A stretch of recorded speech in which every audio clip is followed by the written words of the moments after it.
शिक्षकों पर फिर से शुरू हुआ कहर।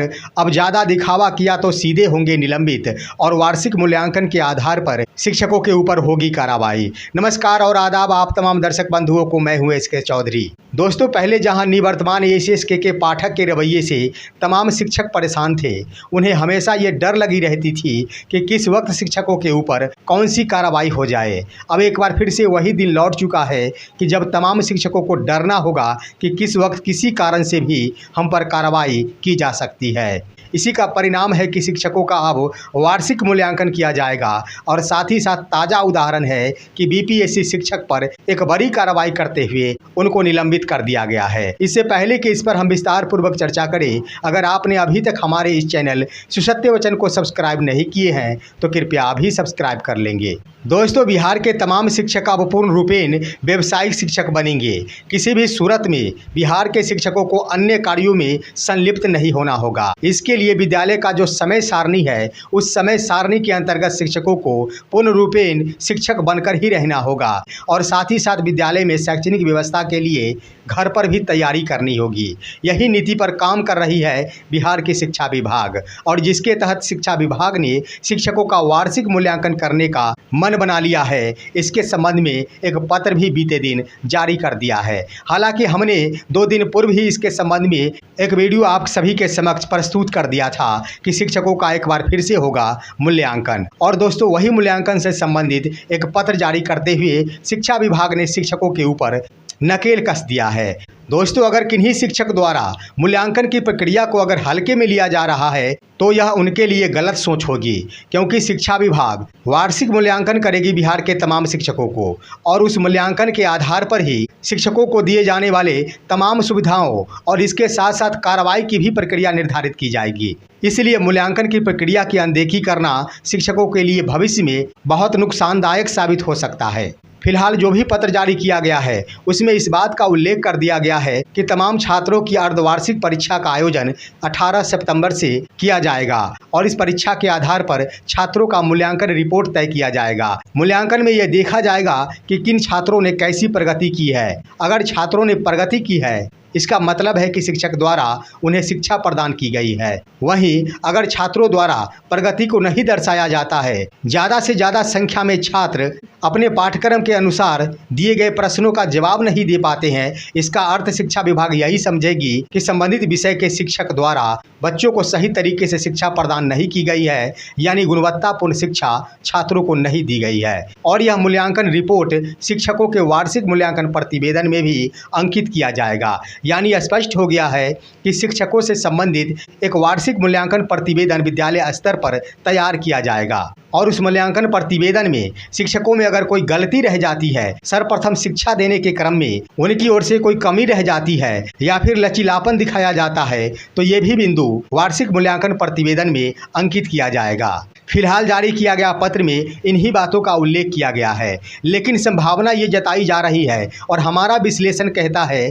कि आने वाले दिनों में विद्यालय स्तर पर शिक्षकों द्वारा किए गए कार्यों का भी उल्लेख इन मूल्यांकन प्रतिवेदन में किया जाएगा। साथ ही साथ विद्यालय स्तर पर शिक्षकों का व्यवहार कैसा रहता है, उनकी कार्यशैली कैसी होती है, प्रतिकूल व्यवहार तो नहीं किया जाता है, वैसा व्यवहार जो शिक्षक के आचरण पर बिल्कुल भी सटीक नहीं बैठता है, तो इन तमाम बिंदुओं के आधार पर मूल्यांकन प्रतिवेदन में इन तथ्यों को निश्चित रूप से उल्लेख किया जाएगा और इस वार्षिक मूल्यांकन प्रतिवेदन के आधार पर आने वाले दिनों में शिक्षकों को दी जाने वाली सुविधाओं से भी वंचित किया जा सकता है। यानी जिन शिक्षकों की कार्यशैली अच्छी रहेगी उन्हें शिक्षा विभाग द्वारा दिए जाने वाले सुविधाओं का लाभ देय होगा और शिक्षक द्वारा अगर कोई कमी की जाती है तो उन्हें सुविधाओं से वंचित कर दिया जाएगा। शिक्षा विभाग इन्हीं नीतियों पर कार्य कर रही है, इसलिए तमाम शिक्षकों को निश्चित रूप से सजग रहना होगा, क्योंकि उनके लिए के पाठक से भी दुर्गम दिन एसीएस डॉक्टर एस सिद्धार्थ के कार्यकाल में आने वाले हैं। वहीं दोस्तों,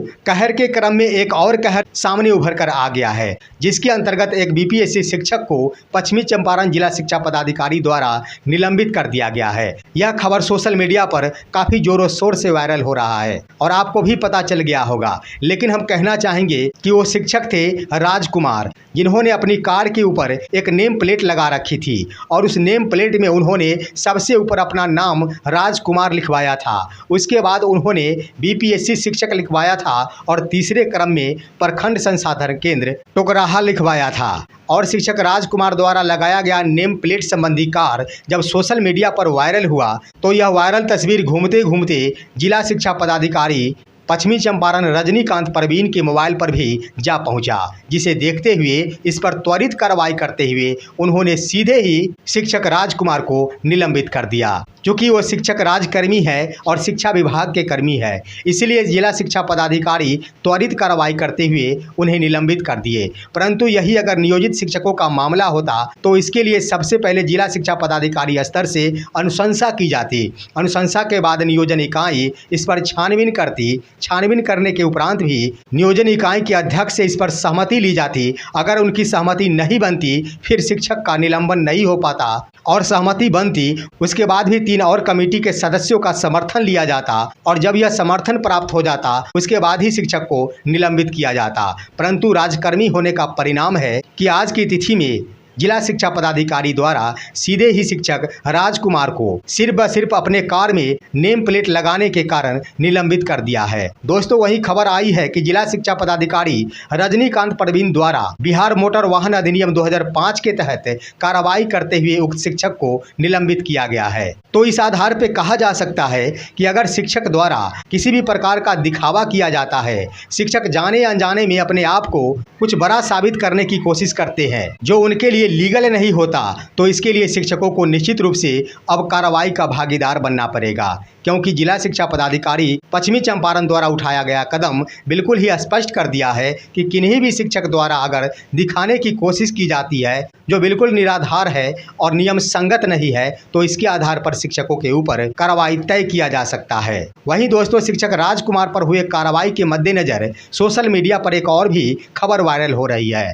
सोशल मीडिया के अनुसार शिक्षक राजकुमार की यह तस्वीर आज की नहीं बल्कि 1 वर्ष पुरानी है और जिस वक्त शिक्षक नए पद पर योगदान दिए थे, खुशी के माहौल में उन्होंने अपने कार के ऊपर भी बीपीएससी शिक्षक राजकुमार दर्ज करवा लिया था। लेकिन सोशल मीडिया पर चल रहे खबर के अनुसार फिलहाल उस शिक्षक के पास वह कार भी नहीं है और वह कार उन्होंने 6 से 8 महीने पहले ही बेच दे रखी है। साथ ही साथ सोशल मीडिया पर जिला शिक्षा पदाधिकारी रजनीकांत परवीन के ऊपर भी यह सवाल किया गया है कि आखिर मोटर वाहन अधिनियम के तहत जिला शिक्षा पदाधिकारी को यह अधिकार कहां से प्राप्त हुआ कि उस अधिनियम के तहत शिक्षक पर उन्होंने कार्रवाई कर दी।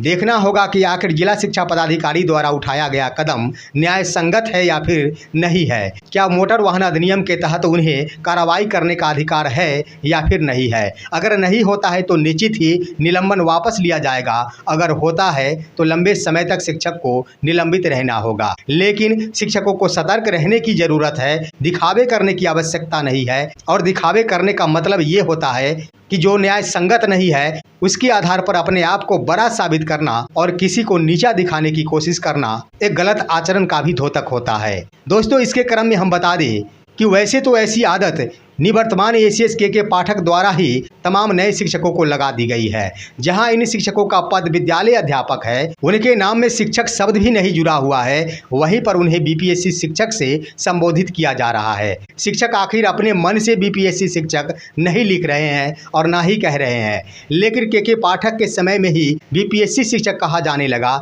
जिसके आधार पर ही इन लोगों ने अपने आप को बीपीएससी शिक्षक कहना शुरू कर दिया। लेकिन नियमावली के अनुसार इन शिक्षकों को बीपीएससी शिक्षक कदापि नहीं कहा जा सकता, इनका पद ही है विद्यालय अध्यापक। शायद हो सकता है कि मोटर कार पर आखिर बीपीएससी शिक्षक के जगह विद्यालय अध्यापक लिखाया जाता तो निश्चित ही वो कार्रवाई के भागीदार नहीं होते, क्योंकि ये उनका पद था। और साथ ही साथ प्रखंड संसाधन केंद्र की जगह अगर वो अपने विद्यालय का नाम लिखवाए होते तो शायद उन पर कार्रवाई नहीं की जाती। निश्चित रूप से अब शिक्षकों को संभल के चलना होगा और एक एक दिन फूक फूक कर अपना कदम आगे बढ़ाना होगा। फिलहाल आज की खबर बस इतना ही। आप सभी हमारे इस वीडियो को लाइक करते हुए तमाम दोस्तों के पास शेयर कीजिए और अब दीजिए अपने ही दोस्त SK चौधरी को इजाज़त। जय हिंद, जय भारत।